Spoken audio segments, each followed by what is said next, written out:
ఉత్తరప్రదేశ్ ముఖ్యమంత్రి యోగి ఆదిత్యనాథ్ గారి తల్లి మీద అనుచిత వ్యాఖ్యలు చేసినటువంటి అబ్దుల్ సలీం కష్మీ అనే వ్యక్తి ఈరోజు క్షమాపణలు చెప్పాడు.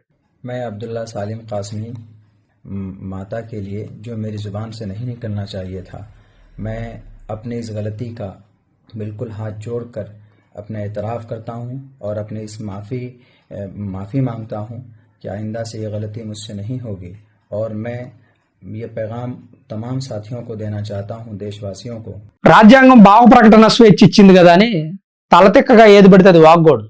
మాట్లాడడానికి కూడా ఒక లిమిట్ ఉంటుంది, ప్రవర్తించడానికి ఒక లిమిట్ ఉంటుంది. నాకు మాట్లాడే హక్కు ఉంది, నాకు స్వతంత్రంగా స్వేచ్ఛగా బ్రతికే హక్కు ఉందని పక్కవారి మీద అనుచిత వ్యాఖ్యలు చేయడం, పక్కవారి జీవన శైలికి ఇబ్బంది కలిగించే ప్రవర్తన చేస్తే ఎవడు కూడా క్షమించడు.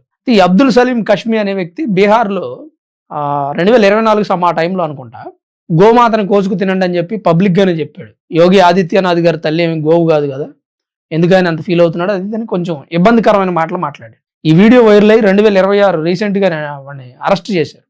అయితే ఈ అబ్దుల్ సలీం కష్మీకి మంచి ట్రీట్మెంట్ ఇచ్చినట్టున్నారు, యోగి స్టైల్ ట్రీట్మెంట్. ఈరోజు వాడు క్షమాపణలు చెప్తూ నన్ను క్షమించండి, నేను ఆ రోజు మీ తల్లి గారి మీద అక్కడ బగల్పూర్లో జరిగినటువంటి ఒక ప్రసంగంలో అలా మాట్లాడడం జరిగింది, తప్పు చేశాను క్షమించండి అని చెప్పి బహిరంగంగా క్షమాపణలు చెప్తూ వీడియో రిలీజ్ చేశాడు. మరి వాడు రిలీజ్ చేశాడా లేదా రికార్డ్ చేసిన వాళ్ళు రిలీజ్ చేశారో తెలీదు. సో వాడైతే వీడియో అయితే బయటకు వచ్చేసింది.